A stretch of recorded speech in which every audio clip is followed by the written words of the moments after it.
പണ്ട് നടന്ന സംഭവമാണിത്. ഇന്ദ്രരാജകുമാരൻ തന്റെ സുഹൃത്തുക്കളോടൊത്ത് നായാട്ടിന് പോയിക്കൊണ്ടിരുന്നു. അപ്പോൾ അദ്ദേഹം ഭംഗിയുള്ളൊരു മാനിനെ കണ്ടു.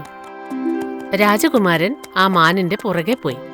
പക്ഷെ കുറച്ചു ദൂരം ചെന്നപ്പോൾ മാൻ കാട്ടിലേക്ക് ഓടി ഒളിച്ചു. നിരാശയോടെ രാജകുമാരൻ ഇന്ദ്രൻ കൊട്ടാരത്തിലേക്ക് തിരിച്ചു. അപ്പോൾ അദ്ദേഹം ചില ശബ്ദങ്ങൾ കേട്ടു. ശബ്ദം കേട്ട സ്ഥലത്തേക്ക് രാജകുമാരൻ പോയി. എന്നിട്ട് അത്ഭുതം! ഈ പക്ഷികൾ എങ്ങനെയാണ് സംസാരിക്കുന്നത്? ഞാൻ ലബാം രാജകുമാരിയുടെ നാട്ടിൽ നിന്നാണ് വരുന്നത്. നീ ലബാൻ രാജകുമാരിയെ കണ്ടിട്ടുണ്ടോ? അവർ ലോകത്തിലും വെച്ച് ഏറ്റവും സുന്ദരിയാണെന്ന് ഞാൻ കേട്ടിട്ടുണ്ട്. അതെ, ഇത്രയും സുന്ദരിയായ പെൺകുട്ടിയെ ഞാൻ ഇതുവരെ കണ്ടിട്ടില്ല. അങ്ങനെയാണോ?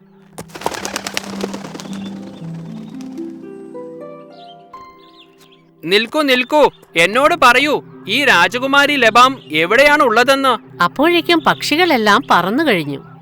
രാജകുമാരൻ ഇന്ദ്രൻ നിരാശനായി. രാജകുമാരൻ ഇന്ദ്രൻ തന്റെ കൊട്ടാരത്തിലേക്ക് തിരിച്ചു വന്നു.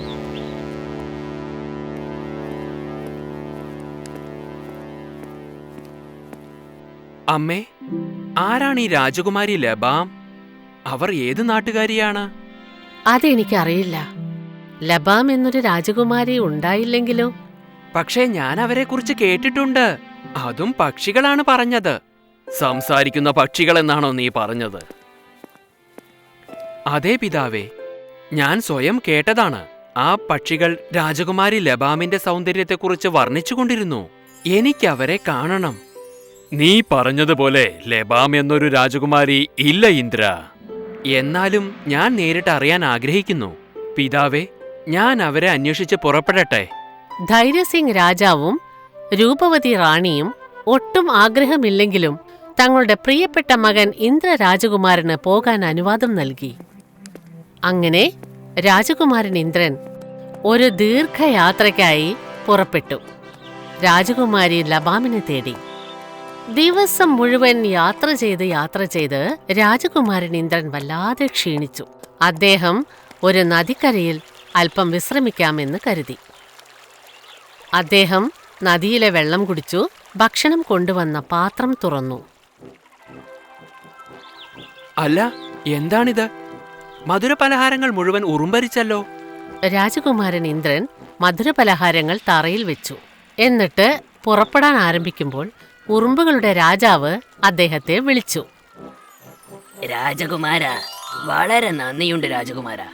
താങ്കൾ കരുണാമയനാണ്. താങ്കൾക്ക് ഞങ്ങളുടെ ആവശ്യം എപ്പോഴെങ്കിലും വന്നാൽ തീർച്ചയായും ഞങ്ങളെ ഓർമ്മിക്കണം. രാജകുമാരൻ ഇന്ദ്രൻ മുന്നോട്ടു പോയി. കുറച്ചകലെയായി അദ്ദേഹം ഒരു കരച്ചിൽ കേട്ടു.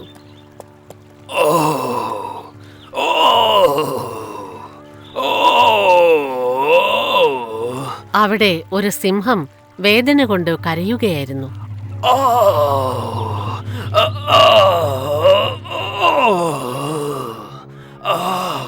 ആ സിംഹത്തിന്റെ കാലിൽ ഒരു മുള്ളു കുത്തിയിരിക്കുന്നത് രാജകുമാരൻ ഇന്ദ്രൻ കണ്ടു. ഞാൻ നിന്റെ കാലിലുള്ള മുള്ളെടുത്തു തരാം. പക്ഷെ ഞാൻ മുള്ളെടുത്തു കഴിഞ്ഞാൽ ഒരുപക്ഷെ നീ എന്നെ ഭക്ഷിക്കാൻ ശ്രമിച്ചാലോ? ഞാൻ താങ്കളെ ഒരിക്കലും ഭക്ഷിക്കില്ല. ഞാൻ താങ്കൾക്ക് വാക്കു തരുന്നു. പക്ഷേ ഈ മുള്ളൊന്ന് എടുത്തു തരാമോ? എനിക്ക് വല്ലാതെ വേദനിക്കുന്നുണ്ട്. സിംഹം പറയുന്നത് കേട്ട് രാജകുമാരൻ ഇന്ദ്രൻ സിംഹത്തെ സഹായിക്കാനായി ഇരുന്നു. അദ്ദേഹം മുള്ളു വലിച്ചെടുത്തപ്പോൾ സിംഹം വേദന കൊണ്ട് അലറി. പെൺസിംഹം അത് കേട്ട് ഓടി വന്നു. അവൾ രാജകുമാരൻ ഇന്ദ്രനെ ആക്രമിക്കാൻ ഒരുങ്ങുമ്പോൾ ഇദ്ദേഹം എന്നെ സഹായിച്ചിരിക്കുകയാണ്. ഇദ്ദേഹം നമ്മുടെ ശത്രുവല്ല. ഇദ്ദേഹം എന്റെ കാലിൽ കുത്തിയിരിക്കുന്ന മുള്ള് എടുത്തിരിക്കുന്നു. പെൺസിംഹം ശാന്തമായി. എന്നിട്ട്, വളരെ നന്ദി, താങ്കൾ ധൈര്യശാലിയാണ്. എന്നെങ്കിലും ഞങ്ങളുടെ സഹായം ആവശ്യം വന്നാൽ ഞങ്ങൾ തീർച്ചയായും സഹായിക്കും. രാജകുമാരൻ ഇന്ദ്രൻ തന്റെ യാത്ര തുടർന്നു. അദ്ദേഹം രാവും പകലും യാത്ര ചെയ്തു. കാട്ടിൽ അദ്ദേഹം ഒരു കുടിൽ കണ്ടു. രാജകുമാരൻ അവിടെ ഒരു പാവപ്പെട്ട മനുഷ്യനെ കണ്ടു. അദ്ദേഹം രോഗിയായിരുന്നു. വെള്ളം, വെള്ളം. ഇതാ അമ്മാവ, വെള്ളം കുടിക്കൂ. വളരെ നന്ദി മകനെ. എനിക്ക് അനന്തരാവകാശികൾ ആരുമില്ല. മാന്ത്രിക ശക്തിയുള്ള 3 സാധനങ്ങൾ ഇനി താങ്കളുടേതാണ്. മാന്ത്രിക കമ്പളം. ഇത് താങ്കളെ എവിടെ വേണമെങ്കിലും എത്തിച്ചു തരുന്നതായിരിക്കും. മാന്ത്രിക സഞ്ചി. ഇതിൽ നിന്ന് താങ്കൾ എന്താഗ്രഹിച്ചാലും അത് കിട്ടുന്നതായിരിക്കും. അതായത് പണവും സമ്പത്തും. ഇതാണ് അവസാനത്തേത്, മാന്ത്രിക വാൾ. ഇത് വളരെ ശ്രദ്ധയോടെ വേണം ഉപയോഗിക്കാൻ. കാരണം ഇതിന്റെ മുനയിൽ നിന്ന് ആർക്കും രക്ഷപ്പെടാൻ സാധിക്കില്ല. 3 മാന്ത്രിക വസ്തുക്കളും കരസ്ഥമാക്കിയ രാജകുമാരൻ ഇന്ദ്രൻ വളരെയധികം സന്തോഷിച്ചു. മാന്ത്രിക കമ്പളമേ, എന്നെ രാജകുമാരി ലബാമിന്റെ രാജ്യത്തിലേക്ക് കൊണ്ടുപോകൂ. ഇപ്പോൾ രാജകുമാരൻ ഇന്ദ്രൻ രാജകുമാരി ലബാമിന്റെ രാജ്യത്തെത്തിക്കഴിഞ്ഞു. അദ്ദേഹം അവിടെയും ഇവിടെയും എല്ലാം അന്വേഷിച്ചു. അങ്ങനെ നേരം ഇരുട്ടിയപ്പോൾ രാജകുമാരി ലബാം മട്ടുപ്പാവിൽ വന്നു നിന്നു. രാജകുമാരി ലബാം അതിസുന്ദരിയായിരുന്നു. ആഹാ, രാജകുമാരി ലബാം അതീവ സുന്ദരിയാണ്. അവരെ ഞാൻ അടുത്തുപോയി കാണാൻ ആഗ്രഹിക്കുന്നു. അവരുടെ സൗന്ദര്യത്തിൽ രാജകുമാരൻ ഇന്ദ്രൻ മോഹിച്ചു. നേരം അർദ്ധരാത്രിയായി. രാജകുമാരൻ തന്റെ മാന്ത്രിക കമ്പളത്തിന്മേലിരുന്നു. മാന്ത്രിക കമ്പളമേ, എന്നെ രാജകുമാരി ലബാമിന്റെ അറയിലേക്ക് കൊണ്ടുപോകൂ.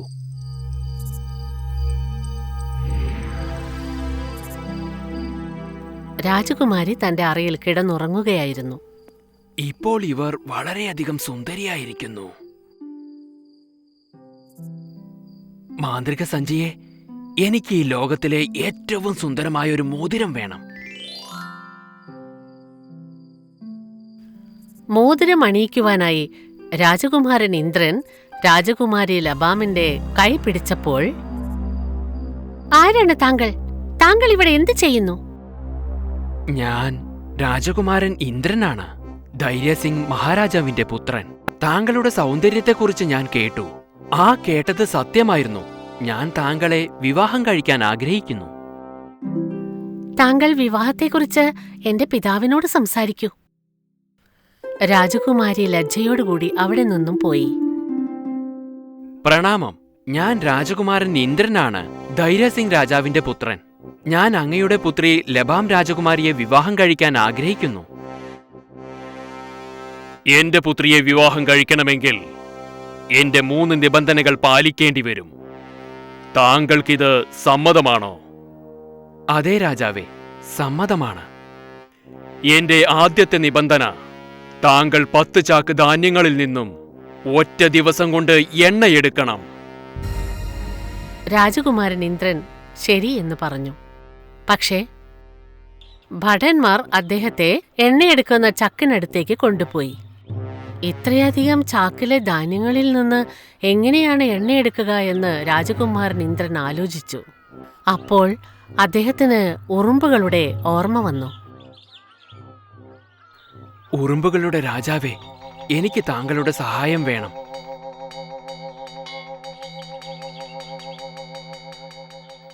പറഞ്ഞാലും രാജകുമാരാ, താങ്കൾക്ക് എന്ത് സഹായമാണ് വേണ്ടത്? എനിക്ക് ഈ 10 ചാക്ക് ധാന്യങ്ങളിൽ നിന്നും എണ്ണയെടുക്കാനുണ്ട്. അത് ഞങ്ങൾ ചെയ്തു തരാം. താങ്കൾ വിശ്രമിച്ചോളൂ.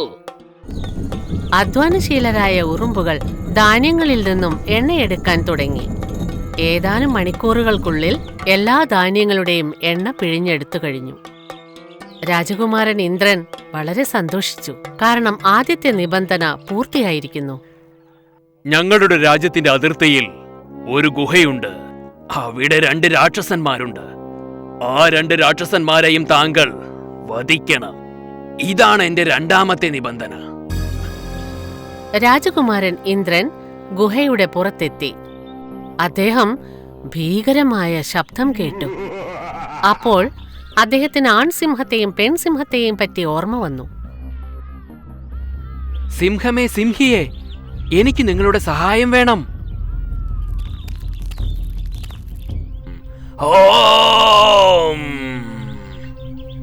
പറഞ്ഞാലും സുഹൃത്തേ, ഗുഹയ്ക്കകത്തുള്ള 2 രാക്ഷസന്മാരെയും നിങ്ങൾ വധിക്കണം. അത് ഞങ്ങൾക്ക് വിട്ടേക്കൂ. ഇന്ന് ഞങ്ങൾ വയറ് നിറയെ ഭക്ഷിക്കും.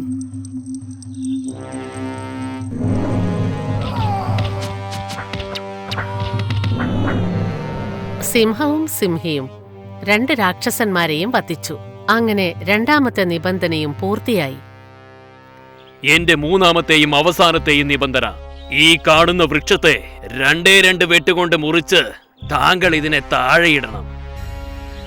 ഇപ്പോൾ രാജകുമാരന് ആ പാവപ്പെട്ടവന്റെ ഓർമ്മ വന്നു. എന്നിട്ട് രാജകുമാരൻ മാന്ത്രിക വാൾ പുറത്തെടുത്തു. ഒരേ ഒരു വെട്ടുകൊണ്ട് വൃക്ഷം 2ആയി മുറിഞ്ഞു. കെങ്കേമം, താങ്കൾ രാജകുമാരി ലബാമിനെ നേടിയിരിക്കുന്നു. രാജകുമാരൻ ഇന്ദ്രന്റെയും രാജകുമാരി ലബാമിന്റെയും വിവാഹം വളരെ ആർഭാടമായി നടന്നു. അങ്ങനെ രാജകുമാരൻ ഇന്ദ്രൻ രാജകുമാരി ലബാമിനോടൊപ്പം ആ രാജ്യത്തെയും സ്വന്തമാക്കി. അദ്ദേഹം അവിടുത്തെ മഹാരാജാവായി. മഹാരാജാവ് ഇന്ദ്രൻ തന്റെ പ്രജകളെ എപ്പോഴും സന്തുഷ്ടരാക്കി.